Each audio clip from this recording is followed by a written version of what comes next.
Hello and welcome back to another episode of the Digital Marketing Podcast, a podcast about digital marketing and so much more. My name's Jack. I'm one of your hosts today. I'm joined by Sam, and I'm your other host today. Hello. Hi. I mean, we say hello like we haven't been in the office together for an hour at this point. Yeah, well, it's a very early start today. It's a very early start today. Post-bank holiday weekend. Did we talk, obviously in the office together yesterday, did we talk about bank holiday weekend? I don't think we did really. I think it was all a bit of a... Yeah, we were straight down to business. I think all we did was complain about how all the bank holidays at the beginning of the year, and then we have this bank holiday drought from June onwards. I think you get one, don't you? But then also the one in August is never really a bank holiday weekend because it tends to be when people get married. So you have to go. Is it really? Yeah, I know a fair few people that have got married at least on that. But that's prime wedding real estate though. Yeah, that's going to cost you. End of August. Yeah, the weather's pretty good. Kids are on holiday. Yeah, there you go. So, yeah, if you want wedding advice, you've come to the right place. People are tuning in. Am I the right podcast? Anything exciting that you got up to over the bank holiday weekend? Not especially. It rained most of the weekend, so that it did. Yeah, not a lot. Oh, we did talk about it a bit. We did. You said yeah. Dartmoor. Yeah. We were out on Dartmoor, and it immediately started. Well, it started raining at that awkward point, and you're as far away from the car as you can be, and you have to get back. So yeah, that was fun. Well planned. It's part of the fun. Yeah, mine was just DIY and repointing and stuff. Classic bank holiday weekend. Oh yeah, classic dad bank holiday weekend. Just I'm going to go and work on the garden. So yeah, that was my weekend. But I think the most exciting thing to talk about today, we got loads of bits and pieces. We've got a lot pulled together. Yeah. So big PSA, going to talk about data, and who better to talk about it than you, Sam? So yeah, we'll get to that point. Talk about Google AI and the latest failures. Yeah, that's a very nice way of putting it. So yeah, Google's latest learning. Yes, it's all learning, isn't it? Well, yeah, everything is data and everything is learning. Mm-hmm. And then we've also got talking about how Google's harming advertisers, and finishing with probably the big story of the week, which is the Google leaks. And we've got a bit of a TLDR and a counterpoint to it. So if you want to hear about the Google leaks, then stick around. But it's like WikiLeaks, but more Google. Well, yeah, exactly, and less Julian Assange. Julian Assange, and international incidents. Yeah, exactly. So jumping into data first. PSA. So this is a public service announcement. Go, Sam. You promised exciting. I can't say it's exciting, I'm afraid. It's just a kind of reminder.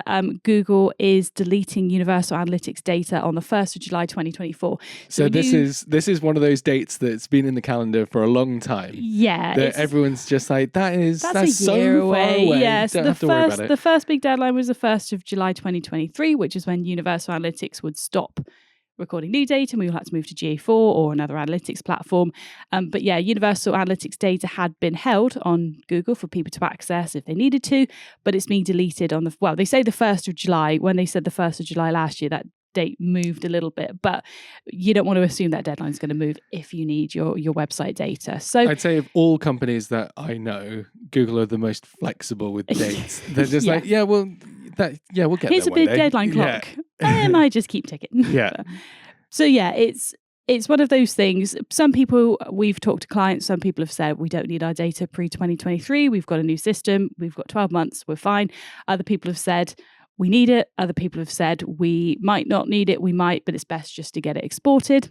Maybe a stupid question. Why would people want to keep that data? We've got some people that just want historic data from their website, so they've got year-on-year comparisons going way back. Other people are very keen to have pre-COVID and post-COVID data, which obviously was obviously she says not remembering the dates. It's that's a kind of big COVID 2019. COVID-19. So, there we go. Yeah. So that kind of pre and post data, especially in holiday industries, things definitely. Like that. But I think just all of that data, though, across probably all industries, is completely shifted. Exactly. We were having a conversation recently with a client just about personas and how pre and post COVID personas is definitely a thing. Yeah. Where everyone's habits have changed. Even if we sort of reflect on the way that we, even me and my family, how we sort of did things pre-COVID and did things post-COVID, and maybe that could just be like the kids are older or whatever. But even then, I'm sure that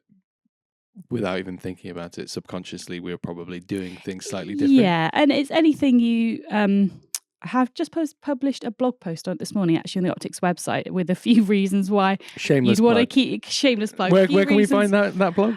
Go to Optix. We've got insights here. There you go. I've flagged it as the lead article as well, so it'll be Lovely. right there when you log in. But there's a few reasons on there why you keep historic data, which I can't remember off the top of my head. But generally speaking, it's good to have as much data as you can for benchmarking, historic analysis, anything like that. So, I mean, my advice to people is, even if you don't think you need it, it's probably best to export it, dump it in a file somewhere. The technical term we talked about earlier, you might not need it, but it's better to have it. So it's one of those things that you can do manually. There's a couple of spreadsheet templates you can use with extensions to automate it.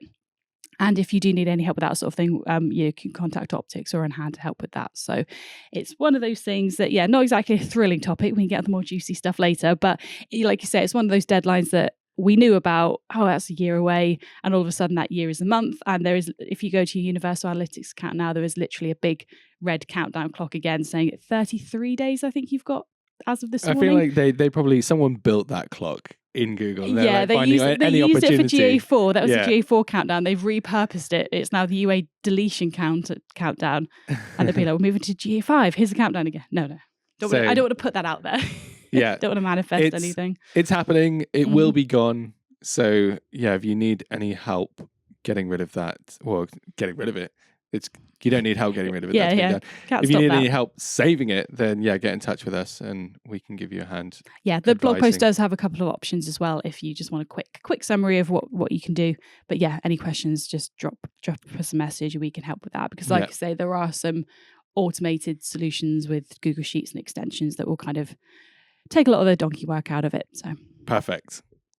So moving on, we're going to go to Google AI. Now this is there are some learnings probably that are being made at Google around Google AI, but when was it that it actually launched? Because it sort of feels like we've talked about it a little bit, and it seems to have just been it's just launched. Yeah, it's been building for a while. So this is Google's AI overview, where in search results, it will give you, if you ask a question, it will give you a summary at the top generated from all the data it's collected, basically. Very much looks like a featured snippet. Yeah, so, like the, originally little where you'd have the box, that sort of gave you the perfect answer. Mm-hmm. So now we have, theory. Well, so this is the featured snippet was, the perfect answer, again, very loosely, but the most likely answer for the query that you're searching for. But now, this AI is the imperfect answer, or the...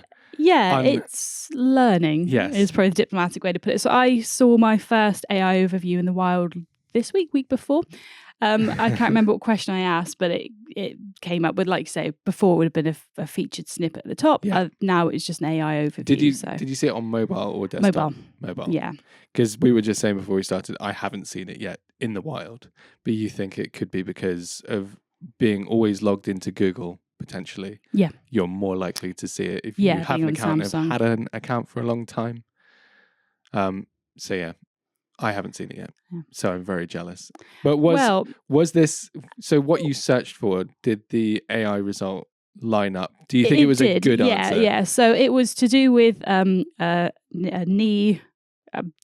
Spay, the D says, I've got a dodgy knee. Okay. And it was about exercise to strengthen the particular muscle my physio has said is weak. And it came up with an answer, and it was, to my untrained eye, seemed correct. So seemed to line up with the information I knew. So I thought, oh, great, fine. Saves me, scrolling through the details.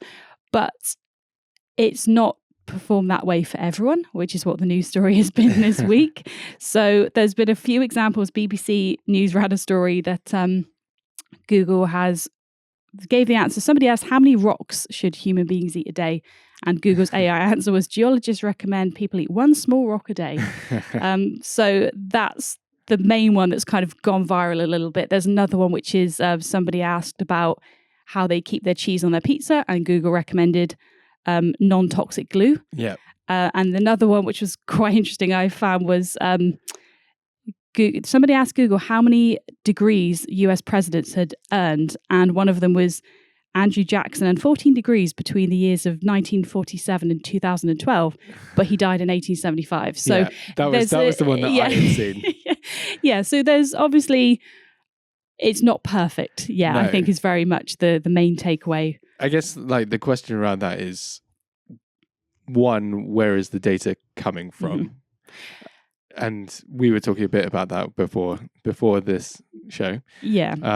But yeah, you said a large part of it is Reddit. It seems to be. Potentially. So I think we talked about this on a previous podcast, actually. Google they have a relationship now with Reddit. I'm not sure the details. And there's been a lot of kind of comments online about Reddit suddenly seems to be doing a lot better in search results than it did before, which is surely not a coincidence. But it does look like a lot of the answers potentially have come from Reddit. So the cheese on the pizza specifically, people have found what they think is a source, and it's an 11-year-old Reddit post where someone's obviously joked, "Oh, just glue the cheese on your pizza, it's fine." But unfortunately, Google obviously doesn't get tone and context, so it's taken that as fact and given you the response. So, well, history has told us you cannot train AI on Reddit because there was something that happened a few years ago where people were training in an AI or a chatbot on Reddit, and it just very quickly devolved into a very racist, bigoted, snarky. So it had to be shut down quite quickly because it wasn't really fit for purpose for anything. So yeah, Reddit is a good place to go for some information, but don't get all of your information from Reddit, definitely, and take a lot of the things that Reddit tells you with a pinch of salt. And I think it does show that, the guy, I can't remember the guy now who owns OpenAI, but he said basically, ChatGPT now, what we have, in 12 months' time, it's going to be laughably bad. And presumably at that point, what you have in 12 months' time from then is going to be, laughably bad again. And we've seen with Google, they had Bard, which launched initially giving incorrect information, so they had to take it down. Gemini, they had to relaunch, I think, the chatbot because it was too woke. Too woke. If for anyone watching online, you've got my air quotes there. That's too woke.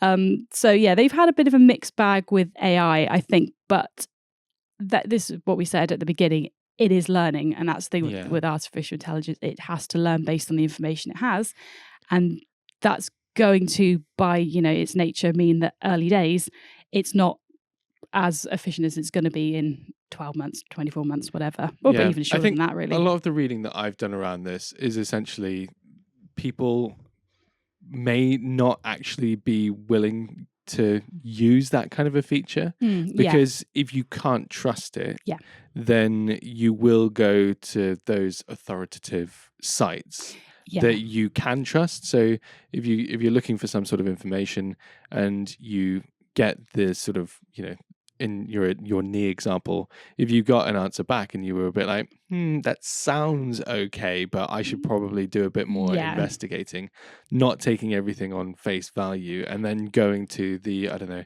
is it WebMD? WebMD, thank you. Or even to something like the Mayo Clinic or whoever it might be. Yeah. Those trustworthy sources to get that information from someone that you're like, yes, I know who this person is. I know this, as opposed to just like, oh, this is anything. And it's like the best way to, I don't know, fix your knee is jump up and down 20 times. Yeah, so exactly. It hurts, but Google told me that it's going to help. And I think that's something that we will see because we're obviously looking at search generative experience. We always mix that the acronym, don't we, about what it means. SGE, that's it just rolls off the tongue. We're in conjunction with SEO, it's and what that means for clients and how it changes strategy and things like that. And I think one of the things that we'll probably see is for casual questions, people may be willing to take AI, but for anything medical, legal, financial, I especially after, like you say, Bard and Gemini and all the kind of things that Google have launched and then had to pull back from the content, I think people will be a bit dubious when it goes live. Like when you see AI overview, I think a lot of people will think, if you think about people's usage habits, though, like with a featured snippet, I can't really think of any times where I've gone and searched for something and then just taken that snippet and gone, yep, perfect, that's the answer I need. The only time I've done things like that, with the example I always remember, and I don't know why, is the capital of Australia, because I always think Sydney. And I will Google, what's the capital of Australia? Canberra, fine. Do you have to keep checking that like every More year? often than you think. think, but it's the kind of thing that it's a one line, one word answer, that kind of thing I take from Google results because I don't need to go to a website to find that. And at the same time, from an SEO perspective, do you want people coming to your website who want to know the capital of Australia? They're not going to buy anything from you. So it's low quality kind of searches that saves your website junk traffic as well. All of your capital of Australia memorabilia. I know. I always think it's Sydney, and then I remember it's not. And honestly, it's one of those things that has never stuck in my brain, and I've no idea why. Camera. There we go. There you go. So this is the podcast that you need for digital marketing and also capital of Australia. Facts. So moving on to another Google story, Google actively actively harming advertisers. So the answer is yes, apparently. Yeah, they're in the doghouse a little bit with the US Department of Justice. There's a lot of information online, and we won't go through it all because there's a lot of kind of points they pulled out of it. But essentially, it was a case against Google, and the Department of Justice were. I'm not sure what sparked it, actually. They were looking at their advertising practices and whether they treat advertisers fairly and everything like that.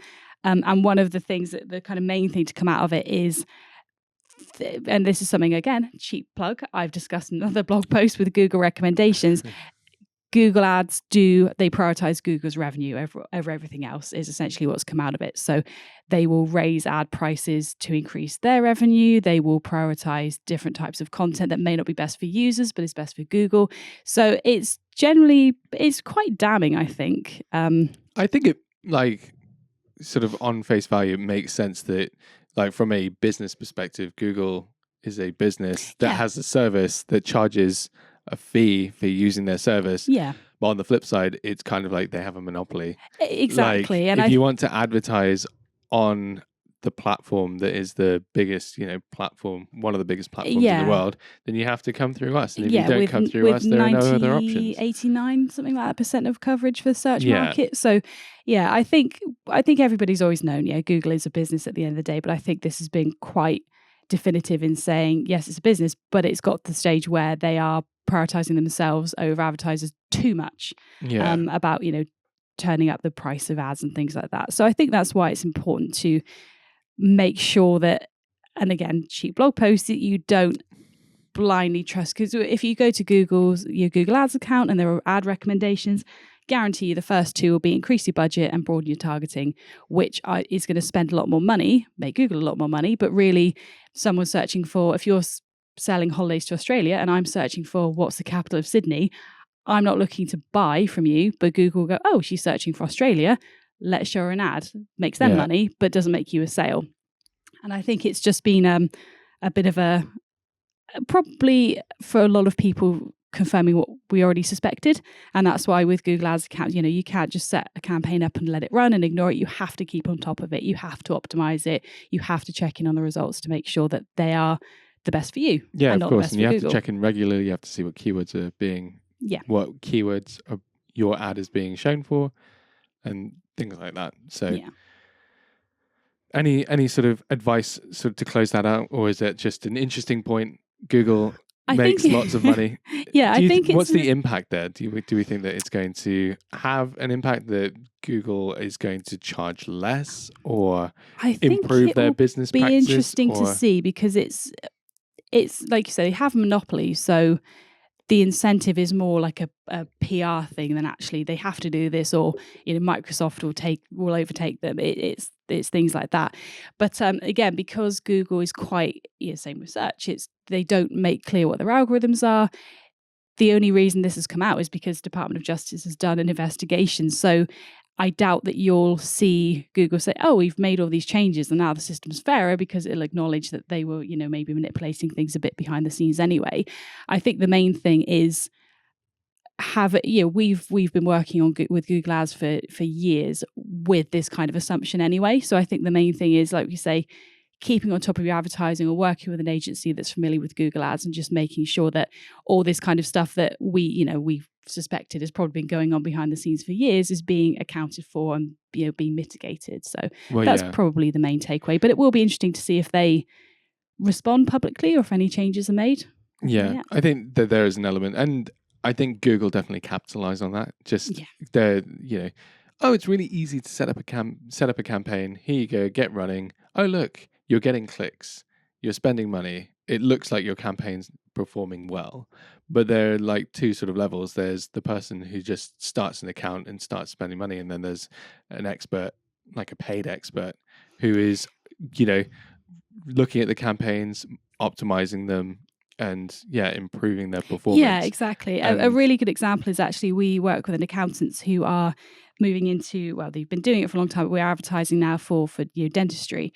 Accountants for dentists, not actually dentistry itself. And one of the things Google recommend is you run an ad for dental care. And so that's going to get you a lot of clicks, but that's not going to get anybody who's looking for a dentist accountant, So that's why it's important not to take Google's information at face value and make sure that you work with it, but you don't use it as your blueprint, No, definitely. So moving on then from that to the very last and the big story of the week, which is Google leaks. I guess what that we're calling Google it. Google are getting hammered today on this podcast, aren't they? Hey, we're going to be blacklisted. The May Google extravaganza. So there was a relatively, well, I think some people are saying it's like the biggest Google leak that's ever happened, and it's sort of the most, I don't know, insert lots of hyperboles here, but it's a fairly big deal because this is like the Google algorithm behind the scenes is something that is always under, lock and key. No one really knows how it works. I mean, I say that no one knows fully how it works. Yeah, they give you indications. They give you with updates. They'll give you the helpful content update is focused on this type of content. So it gives you an indication. But one thing I will say in Google's defense, and I don't say that often, that kind of whole black boxing and not knowing exactly what data they're using or how they're making these decisions is not unique to Google. It's the same with Meta, TikTok. Yeah, and their algorithms and they don't publish that information. I think there's an element though as well that they don't necessarily know fully. They kind of like they train it to a point and then they sort of let it go, and there's a lot of AI that happens behind the scenes now as well, where they couldn't fully unpack it or unpick exactly what's happening because there is a lot of machine learning that's taking place that's computing data that is like impossible for a person or like you can't just produce a list of here are the 20 things you need to do to rank number one on Google. Exactly. But also if it was that simple, then everyone would be ranking number one, and that's also like the element of why they have to kind of keep it under lock and key because it's not an exact science. With that being said, though, there is a leak that happened. So it was Rand Fishkin is one of the names that is kind of like behind this, or like has helped to get this leak a bit more publicly out there. Rand Fishkin being the co-founder of Moz. So again, in terms of authority and trustworthiness, he's a big name in the SEO space. So when this leak comes out and it's not some random Reddit user saying it's got a bit my more my uncle's brother's cousin works for Google and he gave me this USB stick that's full of data, it's that could be the person, but they gave it to Rand Fishkin. And Rand Fishkin's had a look at it and said, actually, he thinks this stuff is legit. So there's a bit of weight, which makes it a bit more interesting. And after bad-mouthing Reddit so much, I did actually get a good TLDR of like all the different things that supposedly have come out of this, leak. So this is from a Reddit user in the subreddit SEO. And the user was coolsheet. So thank you for your TLDR. Share a link to this as well in our description. But basically, some of the key takeaways is Google claimed that they don't use domain authority as a metric, but the document shows that they actually do, and they call it site authority. So I think that that's fairly interesting that, using tools that we have like SEMrush and Ahrefs and stuff like that, there is this sort of like domain authority that we sort of track against and sort of like try and understand. And a lot of the things, I was talking to Thomas about this earlier, just a lot of the things that have sort of come out of this leak is a lot of Google have always said that this isn't a thing, but the leak is suggesting that it is. Yeah. So it's kind of like interesting. Yeah, it will be interesting, like the Google Ads thing. it'd be interesting to see if Google respond and what they say to it. Yeah, well, I have a counterpoint to all of this as well, which we'll get onto. But some of the other parts that came out of this, so Google said clicks don't affect rankings, but there's a whole system called Nav Boost that uses click data to change search results. So basically, with click rankings, would that be that the more clicks a website gets, the more almost like momentum it builds, and the easier it's going to be for it to get more? Yeah. I'll probably come onto it, but there was something again about if you search for something, click on a result, and then you don't quite find what you're looking for, then you go to search for something else, and it's still linked to what you previously were looking for. Apparently, that has an impact as well. Google denied having a sandbox that holds back new sites, but apparently the document confirms that those exist. So if you have a brand new site, it sort of goes into this, I guess, like testing space where they sort of like hold it for a while before they release it into the world, I guess. Yeah. Holding pen for websites. Google assured us that Chrome data isn't used for ranking, but apparently it is. So the number of diversity of your backlinks is a ranking factor, or it matters. This is something that, again, is kind of like Google says one thing, but SEO experts say another. Yeah. So for years and years and years, Google says links don't matter. So just focus on, your website and building good content, etc. Whereas SEO experts know and can see from their data that the more authoritative and trust links from, good websites that you have on your website, those backlinks do have a positive impact on your rank. So it's kind of like, this is kind of like at least giving a bit more fuel. Confirming, I think, what with Google Ads as well, what a lot of people suspected. Yeah, exactly. The number and diversity of your backlinks matters. That's the one I just read. Having authors with expertise and authority helps. That goes back to Google EAT, so the EEAT, expertise, experience, authority, and trust. So that's not a huge surprise. Putting keywords in your title tag and matching search queries is important. Okay. Yeah. Good. I'm glad I've been doing that for years. So Google tracks the dates on your pages to determine freshness. So that's quite an interesting one, just in terms of making sure that dates are visible on the website, like and that you're baking it into. With the helpful content order, that's something came up as well. We did a lot of audits to say, you've got this great piece of content, but it's 5 years old. So Google's not going to put as much weight to it as something published this year. So, update the content, republish it, republish, repurpose. We always say with blog posts.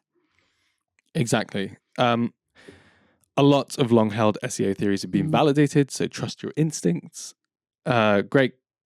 Creating great content and promoting it well is still the best approach. Yeah. And the final one that I've got here is experiment more to see what works rather than just listening to what Google says.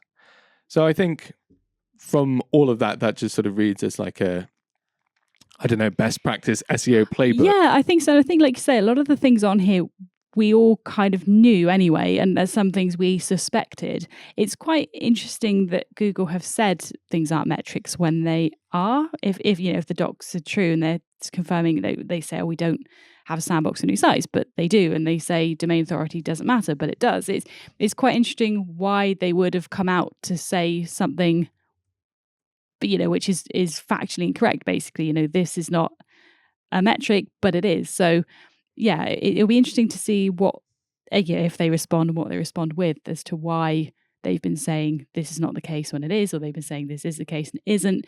Well, yeah, exactly. And I think, so to talk about the counterpoints to all of this and sort of like, I guess, show that. Devil's advocate. Yeah, a little bit. So some things to note is just within everything that was leaked was that doesn't really talk about the weighting factors. So talking about, yes, links are important and clicks are now, something that we would probably have known, in search results, but like how important, and that doesn't really factor into any of this. So it's just, hey, this stuff's important. And so, we knew that. Yeah, but if it's only 1% important, is it worth focusing on? Yeah, definitely.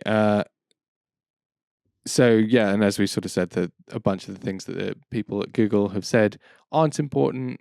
This sort of shows that they are. Yeah. So, for example, like we said, about site authority. So Google said that there isn't some sort of overarching general site authority metric, but this leak suggests that there possibly is. And then, talking about click data, whereas supposedly that is a thing. Yeah. So, but the devil's advocate side of things comes from Trevor Stolber on LinkedIn. So again, I'm going to share these so that everyone gets the have them here or here, depending on where you're on the somewhere video. it can go up or down. But it will definitely be in the description for the podcast. So please go through and read this sort of info at the source. But yeah, this person, Trevor, goodness me, this person, Trevor Stolber, has just the sort of counterpoint of, okay, great, there's been a leak, but actually here's the pinch of salt that you probably need to take with it. So it's basically one of the things he highlights is the fact that this isn't like the newest algorithm update leak. Potentially, this is something that is, it's an old code. So it's, this could be years ago, and this is just how they were doing it, and things evolved. Like we've said, there are, new updates, and Google sort of gives some guidance on those new updates all the time. So something to take into account. It's not also from their ranking algorithm, but from an API that's used internally. So it's not, here is the hard code that Google search is using. It's this actually is the Google list. There is an API, which is an acronym that stands for. Oh no, put me spot. No. Okay, it's an acronym, which is basically that handshake between two different websites. So application programming interface. There you go, the handshake. It's a handshake between two different systems. So potentially this handshake between some sort of internal system and the actual like Google search. Yeah. So again, it's not really from their code. Like some of the things that we were just talking about, we know most of this anyway. This is kind of like Google best practice, and that list reads as like an SEO best practice list. So yeah, there's a lot of things that Google actually told us about that this confirms. So again, not wildly surprising. I think this is an interesting one, and I think that this point, sorry Trevor, is a bit tinfoil hat for me. But Trevor says that the timing of this is very suspect. Google basically needing a distraction at this point. I mean, we've you pointed out, Sam, that we've just been talking about Google for this whole podcast with all these different things that are happening. I don't know about that. Like, just seems a bit like, as I say, tinfoil hat for me. But hey, could be. Yeah. Stranger things have happened. And then he's said that this is similar to something like the Yandex leak, which was apparently real. So that's interesting. Interestingly as well, I've just found a post from early this month. Google's market share has dropped to its lowest percentage since they started recording search engine share in 2009. Interesting. Does this would you say this has a negative or positive impact on the leaks or everything going on? Yeah, the leaks. I don't think it changes it from a user perspective, because you're still using search, what is the capital of Australia, the same way you were before. From an SEO perspective, obviously it does, because, like I say, it reaffirms some things, it confirms what we knew. In a lot of cases, it gives us some other things to think about. But one thing that is quite interesting is there's no mention of how, and again, this kind of ties back to whether this is the most up-to-date version. There's nothing about AI generated content in that kind of summary. Obviously, there are a huge amount of documents. They're very long, and I haven't read the whole lot, so there may be bits and pieces. But is this the latest version? Is there a new one coming out? There's a lot of developments coming through. But Google have they're still like massive market leader still in the US, 75%, but that is a 10% drop from April, and Bing has climbed 13% market share in the US, so only 6% globally. So I don't think Google have to worry too much just yet. They're not crying not crying into their millions just yet, but it does show that all these negative stories, they have an impact. They don't impact how you use Google specifically, but they probably do impact whether or not you use Google in the first place. Yeah, that's really true. So just a couple more points. So basically says, don't believe you'd have a variable for good clicks and bad clicks. You'd have a value for a variable called clicks, which the value would indicate good or bad. So I think that's probably in a bit more detail than we've gone into. Good production code, documentation would specify ranges and values. So like what we were just saying before, that there are no ranges in this. It's just, this is a factor. This is something that you need to consider, but doesn't say by how much, what's the weighting of all those different things. This factor is responsible for 50% of your SEO ranking. This is responsible for 2. They're all just in the pot together. Yeah, exactly. I mean, if there's one that's responsible for 50% of your ranking, I'd be very surprised. But yeah, what is it? It's putting you a keyword in the H1. Yep. So Google doesn't use domain authority. Domain authority is an analog for page rank, which was Google's standout differentiator. So not sure why so much attention is being paid to these nuances. And ultimately he concludes that he's not buying it. So he's not buying what they're selling. Basically. So yeah, just a bit of a, I guess, as you said, devil's advocate sort of perspective. It's not just a case of like, here's a leak and we've got to sort of like change what we're doing. And I think that was kind of my big takeaway from it. It's just looking at it, it's like, oh, good. This is stuff that I'm doing anyway, and stuff that I, and everyone else who is an SEO expert is doing. Yeah. So no wild change in tactics. It's kind of like to sort of like draw that sort of through line back through everything we've been talking about. It's, if you are making sure that the content on your website is the best it could be, if you're making sure that whoever is writing the content it's clear who they are and why they should be talking about a particular subject, that is going to have a really big positive impact on your Google EEAT, that experience, expertise, authority, and trust.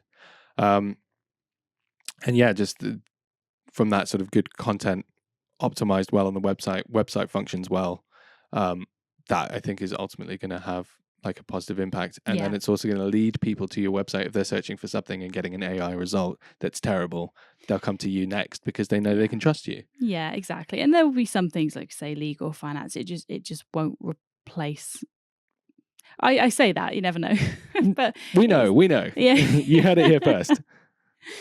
Cool. Well, I think that's going to do us for another week on the podcast. Thank you very much for joining me and joining us. Thank you.